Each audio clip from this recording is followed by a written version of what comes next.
Stability of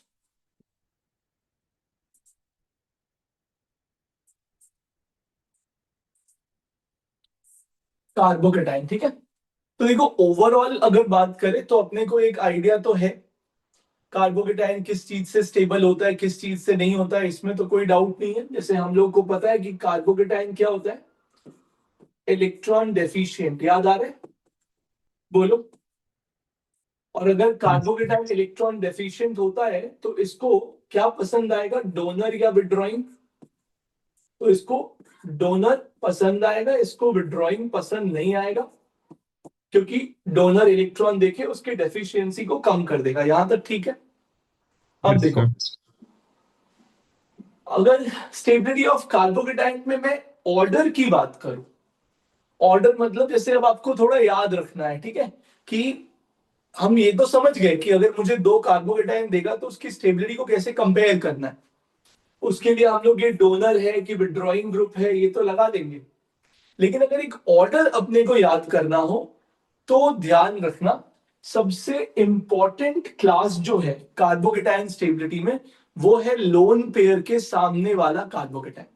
सबसे पहले आता है अगर कोई कार्बोकेटाइन बन जाए लोन पेयर के सामने, सबसे ज्यादा स्टेबल ये वाला फॉर्मेट होता है, चाहे वो ओ के लोन पेयर के सामने बने, चाहे वो एन के लोन पेयर के सामने बने। ये जो दो टाइप का कार्बोकेटाइन है, ये जो टाइप का कार्बोकेटाइन है, ये सबसे स्टेबल होता है। ऐसा क्यों होता है, बैक बॉन्डिंग की वजह से। ठीक है, होगा क्या कि जब लोन पेयर के सामने कार्बोकेटाइन बनेगा तो आपको पता है कार्बोकेटाइन के पास क्या होता है, वेकेंट ऑर्बिटल।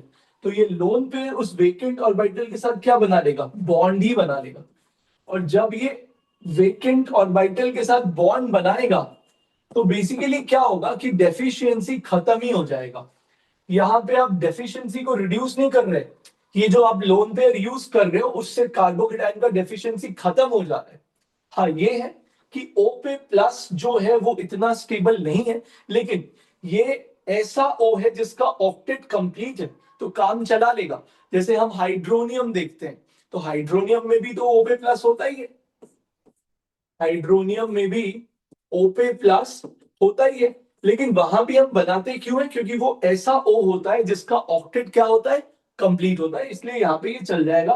तो पहला class most stable type of जो कार्बोकेटाइन होता है वो कौन सा हो गया, ओ का लोन पेयर एन का लोन पेयर, इसके सामने जो कार्बोकेटाइन बन गया।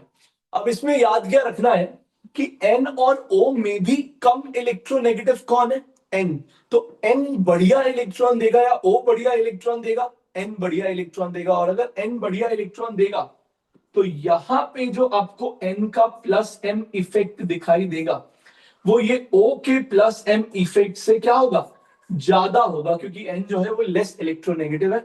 तो इन दोनों में भी अगर अपने को पूछ ले कि ज्यादा स्टेबल कौन है, तो हमारा आंसर इन दोनों में भी ज्यादा स्टेबल कौन है, नीचे वाला। नीचे वाला इन दोनों में भी क्या है, ज्यादा स्टेबल है, क्योंकि N का इलेक्ट्रोनेगेटिविटी कम है तो डोनेटिंग एबिलिटी ज्यादा होगा, प्लस M ज्यादा होगा। पक्की बात है। अब देखो ये हो गया पहला क्लास। इसके बाद कौन आता है, अगर कार्बोकेटाइन स्टेबिलिटी में देखें तो इसके बाद दूसरे नंबर पे आता है डांसिंग रेजोनेंस। डांसिंग रेजोनेंस क्या चीज है, ये तो हो गया टाइप 1। अब अगर मैं टाइप 2 की बात करूं, फिर मैं एक आपको ऑर्डर में भी इसको अरेंज करके दे दूंगा, ठीक है। तो अगर मैं टाइप 2 की बात कर लूं, टाइप 2 में कौन आता है, डांसिंग रेजोनेंस आता है। डांसिंग रेजोनेंस क्या चीज है, देखो भाई, तो हम लोगों ने ये देखा था कि रेजोनेंस या कॉन्जुगेशन जो है वो पाई इलेक्ट्रॉन्स करते हैं, ठीक है। किसके साथ करते हैं, तो बहुत सारा सिनारियो हमने देखा कि डबल बॉन्ड होगा, एक बॉन्ड के गैप पे कार्बोकेटाइन होगा तो रेजोनेंस होगा, डबल बॉन्ड होगा, एक बॉन्ड के गैप पे रेडिकल होगा तो रेजोनेंस होगा, डबल बॉन्ड होगा, एक बॉन्ड के गैप पे लोन पेयर होगा तो रेजोनेंस होगा। बहुत सारा सिनारियो रेजोनेंस का देखा, लेकिन उसमें सिर्फ किसको इन्वॉल्व किया, पाई इलेक्ट्रॉन को इन्वॉल्व किया।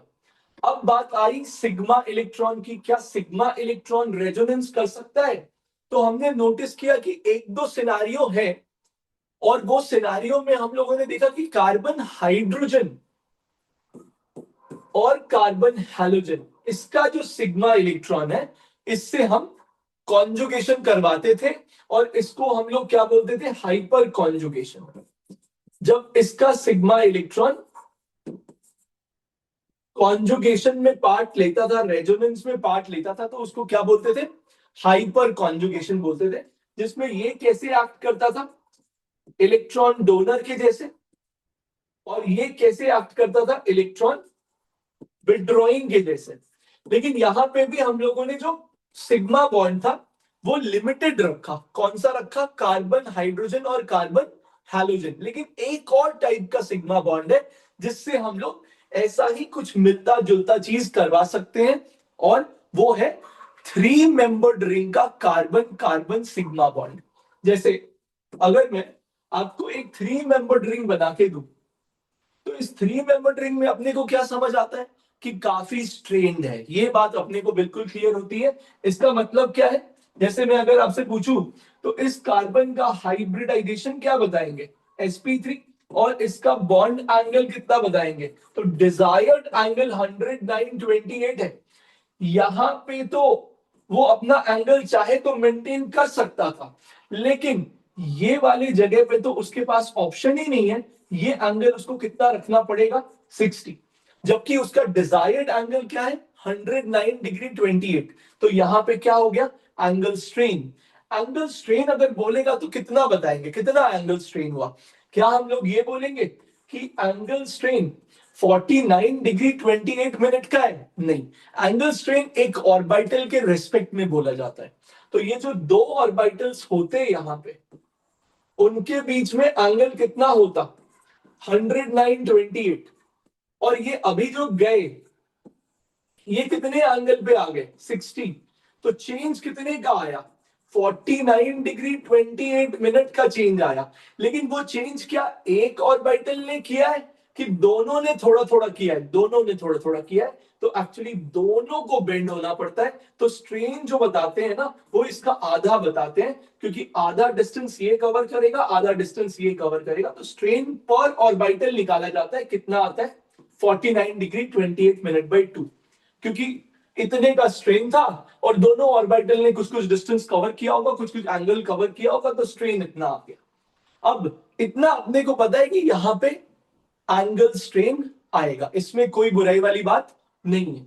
और इस वजह से अपने को यह पता है कि ये जो बॉन्ड्स है यहां पे, ये देखने में तो कैसे हैं, सिग्मा बॉन्ड्स, लेकिन होते बहुत ही वीक हैं। ध्यान रखना, बहुत इंपॉर्टेंट पॉइंट है। साइक्लोप्रोपेन का सिग्मा बॉन्ड लगभग लगभग पाई बॉन्ड की तरह हर रिएक्शन शो करता है। आप आगे जाके देखोगे कि जैसे किसी पाई बॉन्ड का हम रिएक्शन करवाते हैं, वैसे ही हम लोग ये कार्बन कार्बन सिग्मा बॉन्ड का भी रिएक्शन करवा सकते हैं, क्योंकि ये इतना स्ट्रेन्ड है कि बॉन्ड टूटना चाहता है। तो ये बात दिमाग में रखते हुए अब हम लोग आगे देखते हैं, ठीक है। इसमें आगे देखते हैं। अब देखिए भाई, स्ट्रेन है इसके अंदर, इतनी बात समझ आ गई। अब अगर मैं यहां पे कोई कॉन्जुगेशन जैसा सिनेरियो क्रिएट कर दूं, अब जैसे लग रहा है कि यार यहाँ पे कॉन्जुगेशन का सिनेरियो कहां क्रिएट हुआ, तो मैंने अभी अभी आपको बताया कि साइक्लोप्रोपेन के सिग्मा को क्या सोचेंगे, पाई सोचेंगे। साइक्लोप्रोपेन के सिग्मा को क्या सोचेंगे, पाई सोचेंगे। अब अगर सोचो कि अगर ये पाई बॉन्ड है, तो क्या फिर एक बॉन्ड के गैप पे आपको कार्बोकेटायन दिख रहा है क्या, और अगर ऐसा दिख रहा है तो क्या ये पाई बॉन्ड इस कार्बोकेटायन के साथ रेजोनेंस करता, अगर वो एक्चुअली पाई होता तो करता ना। अगर मैं एक्चुअली ऐसा बना देता कि यहाँ एक पाई बॉन्ड बनाता, तब तो कोई डाउट नहीं आता, पाई और गैप और उसके बाद कार्बोकेटायन तो आप रेजोनेंस करवा देते। अब यहां क्या है कि ये पाई बॉन्ड एक्चुअली प्रेजेंट नहीं है, लेकिन ये जो सिग्मा बॉन्ड है यहां पे, ये जो सिग्मा बॉन्ड है, यही कैसे एक्ट कर रहा है, पाई बॉन्ड के जैसे एक्ट कर रहा है।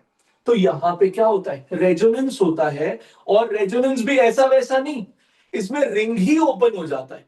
ऐसा रेजोनेंस होता है जिसमें रिंग ही ओपन हो जाता है, तो ये रिंग को ओपन करना है, तो इसको कहते हैं डांसिंग रेजोनेंस या सिग्मा रेजोनेंस।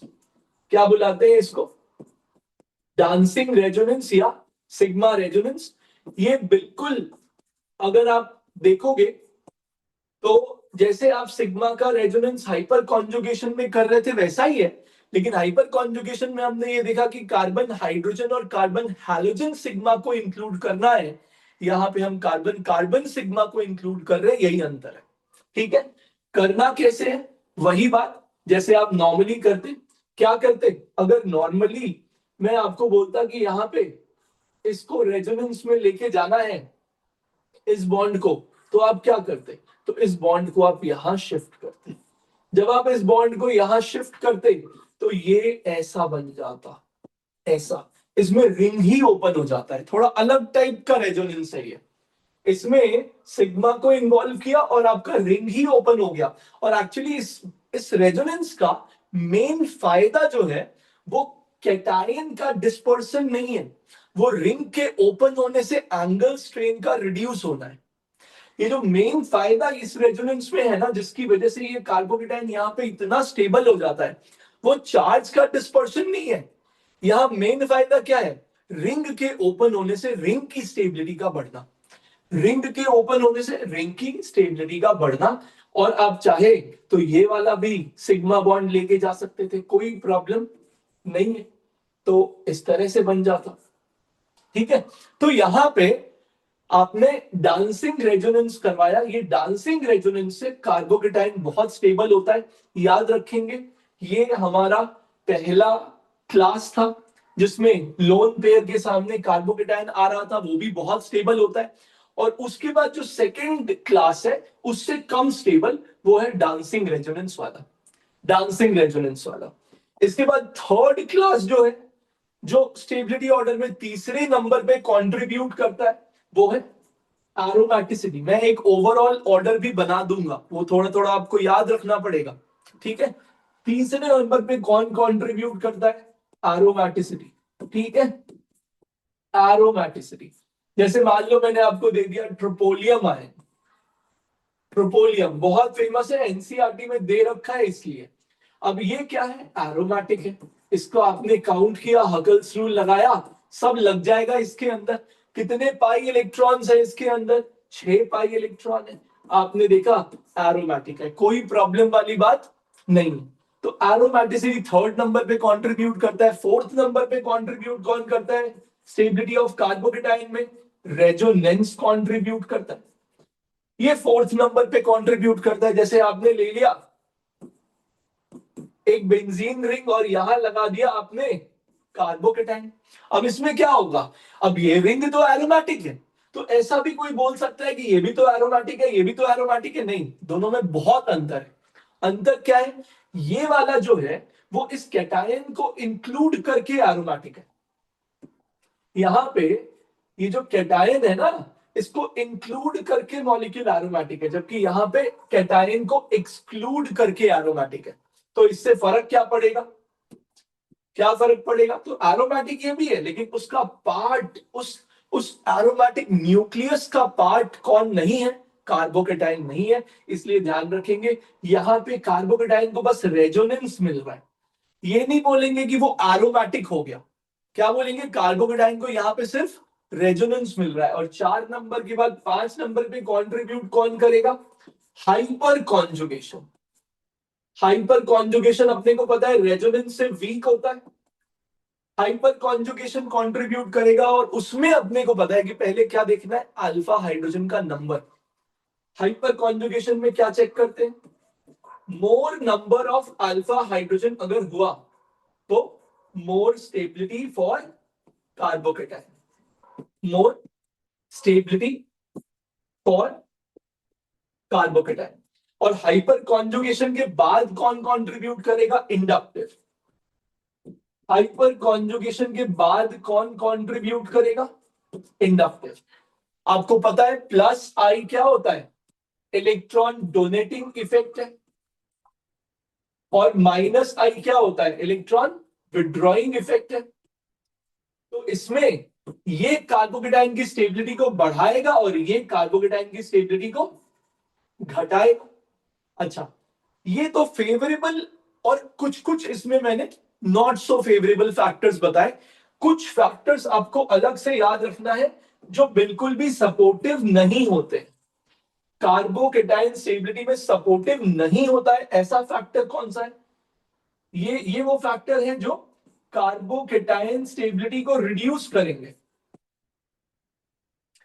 तो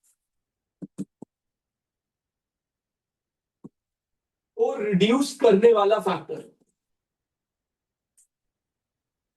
तो इसमें हम लोग क्या देखते हैं कि जैसे बेसिक हमने देख लिया कि यार अगर -m होगा -I होगा तो ये तो विड्रॉइंग है, और अगर इलेक्ट्रॉन विड्रॉइंग है तो कार्बोकेटाइन तो खुद ही डेफिशिएंट है, उससे विड्रॉ कर लेगा तो वो अनस्टेबल हो जाएगा। तो ये तो उसको अनस्टेबल करता ही है, इसमें तो कोई डाउट ही नहीं है कि -m -I कार्बोकेटाइन को क्या करता है?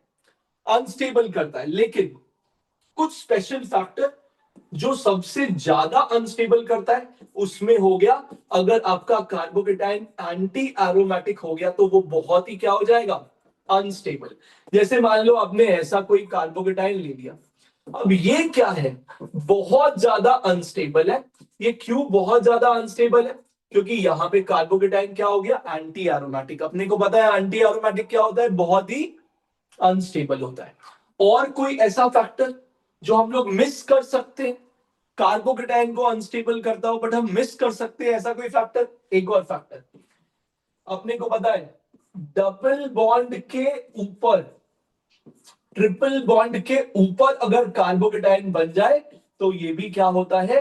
काफी अनस्टेबल होता है। क्योंकि अपने को पता है कि डबल बॉन्ड और ट्रिपल बॉन्ड वाले कार्बन का इलेक्ट्रोनेगेटिविटी क्या होता है? ज्यादा होता है, परसेंटेज एस कैरेक्टर ज्यादा होता है।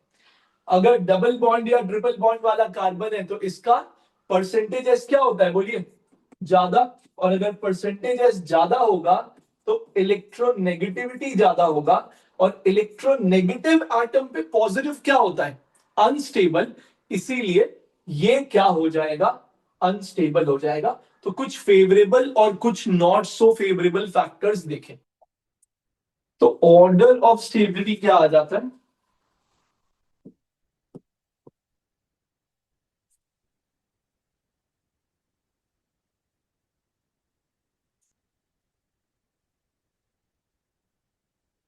ठीक है, अगर order of stability of carbocation की बात करें तो सबसे पहले आ जाएगा हमारा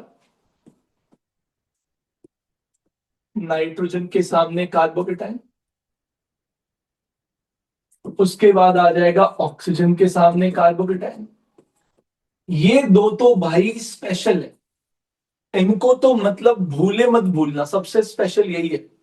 और ये एक्चुअली क्यों स्पेशल है ना, क्योंकि ये रिएक्शन मैकेनिज्म में भी बहुत काम आता है, बहुत ही इंपॉर्टेंट प्रोफाइल है, इसको मत भूलना। इसके बाद आ जाता है तीन डांसिंग। एक सेकेंड। इसके बाद आ जाता है तीन डांसिंग, है ना? एक कार्बोकेटाइन है, उस पे मैंने तीन क्या लगा दिया? साइक्लोप्रोपाइल मिथाइल, ठीक है। फिर आ जाता है दो डांसिंग,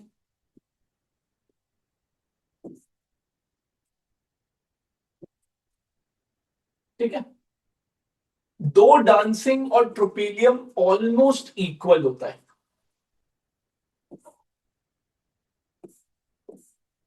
देखो, आपको इंडिविजुअली सारा याद हो या ना याद हो, ठीक है, आपको वो जो मैंने इसके पहले बताया ना वो दिमाग में रखना है। क्योंकि मुझे बहुत कम चांस ऐसा लगता है कि डायरेक्टली वो इतना फाइन ट्यून्ड क्वेश्चन पूछेंगे कि दो डांसिंग के बाद ट्रोपिलियम आता है और उसके बाद एक डांसिंग आता है।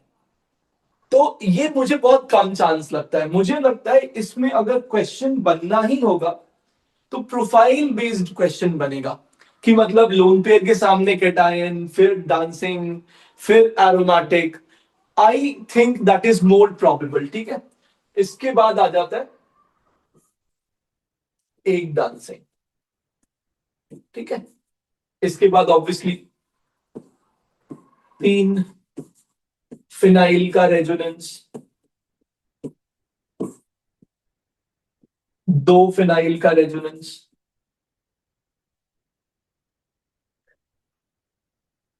अब इसमें एक बहुत ही यूनिक ऑर्डर है और ये आपको याद ही रखना पड़ेगा कि 9 अल्फा एच एक फिनाइल के रेजोनेंस को बीट कर देता है, बट ये सब एक्सपेरिमेंटल है।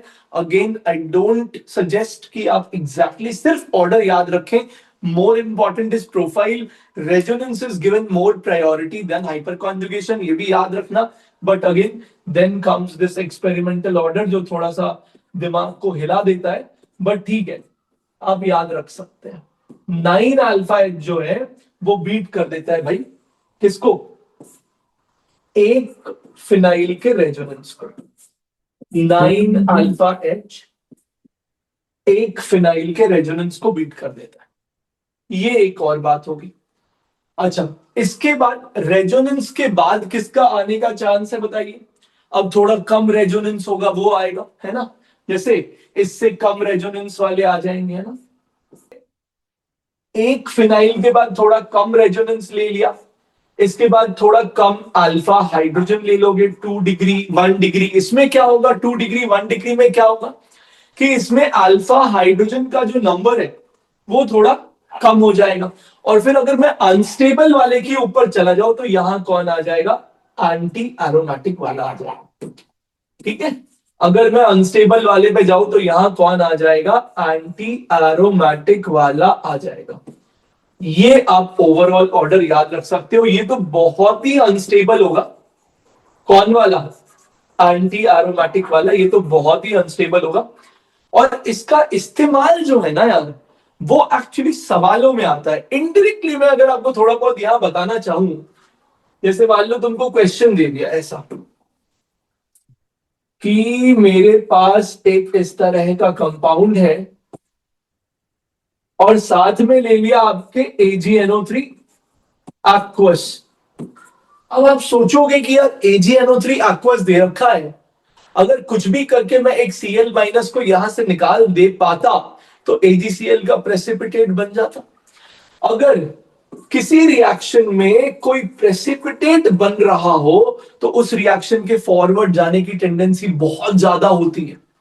किसी भी रिएक्शन में अगर कहीं प्रेसिपिटेट बन रहा हो तो उस रिएक्शन के फॉरवर्ड जाने की टेंडेंसी बहुत ज्यादा क्यों होती है, क्योंकि अगर आप इसको इक्विलिब्रियम से सोचोगे तो समझ आए। इसको इक्विलिब्रियम से सोचो कि एक रिएक्शन हुआ AB गिव्स CD और इसमें जो ये D बना ये क्या हो गया, प्रेसिपिटेट हो गया। अगर ऐसा हो जाए कि ये जो डी बना वो प्रेसिपिटेट हो जाए तो अब आप खुद सोचो, क्या ये इक्विलिब्रियम को ऐसा फील होगा कि डी यहां से गायब हो रहा है। और जब इक्विलिब्रियम को लगेगा कि डी रिमूव कर रहा है, कोई कोई रिमूव कर नहीं रहा है, वो खुद ही प्रेसिपिटेट हो रहा है तो मीडियम से गायब हो जा रहा है। बट इक्विलिब्रियम को ये लगेगा कि कोई डी को रिमूव कर रहा है, और अगर डी को कोई रिमूव कर रहा है तो इक्विलिब्रियम क्या करेगा, वो डी को प्रोड्यूस करने की कोशिश करेगा और रिएक्शन किधर जाएगा, फॉरवर्ड। और फिर क्या होगा, और डी बनेगा लेकिन फिर वो और डी भी क्या होगा, प्रेसिपिटेट हो जाएगा तो रिएक्शन और फॉरवर्ड जाएगा। फिर और डी बनेगा, वो फर्दर प्रेसिपिटेट हो जाएगा तो रिएक्शन को लगेगा कि डी को कोई रिमूव कर रहा है, लेकिन एक्चुअली क्या हो रहा है, डी मीडियम से बाहर जा रहा है प्रेसिपिटेशन की वजह से, लेकिन रिएक्शन बार बार क्या होगा, फॉरवर्ड जाता रहेगा उस डी को प्रोड्यूस करने के लिए। तो किसी भी रिएक्शन में अगर प्रेसिपिटेशन का चांस होता है तो वो काफी हद तक फॉरवर्ड जाता है। अब देखिए, अगर यहां पे मैं AgCl को प्रेसिपिटेट कर दूं तो क्या बन रहा है, एरोमेटिक केटायन बन रहा है। और अगर एरोमेटिक केटायन बन रहा है तो बनेगा या नहीं बनेगा, ये रिएक्शन होगा या नहीं होगा, ये फॉरवर्ड जाएगा या नहीं जाएगा, बिल्कुल जाएगा। ये रिएक्शन किधर शिफ्ट होगा, फॉरवर्ड। लेकिन अगर इसी में मैं आपसे पूछ लूं कि ये वाला रिएक्शन किधर जाएगा, क्या यहां भी आप बोलोगे कि मैंने AgNO3 लिया और यहां भी AgCl का प्रेसिपिटेट बना दिया, तो आपको इसमें दिखेगा कि नहीं, इसमें तो एंटी एरोमेटिक कैटायन बन रहा है। एंटी एरोमेटिक केटाइन बन रहा है, तो अगर केटाइन एंटी एरोमेटिक बन रहा है तो ये रिएक्शन बिल्कुल भी फॉरवर्ड नहीं जाएगा, ये किधर शिफ्ट होगा, बैकवर्ड शिफ्टेड होगा, बैकवर्ड शिफ्टेड होगा, ये बिल्कुल भी फॉरवर्ड नहीं जाना चाहेगा, क्योंकि ये तो एरोमेटिक था, ये तो स्टेबल बन रहा था, लेकिन ये क्या बन रहा है, एंटी एरोमेटिक, और ये क्या है, अनस्टेबल है। एंटी एरोमेटिक मतलब ये क्या है, अनस्टेबल है। तो इस तरह से इसका इस्तेमाल कराएंगे, that is of more importance, कि इसको रिएक्शन में हम यूज कैसे करते हैं। कुछ बात समझ आ रही?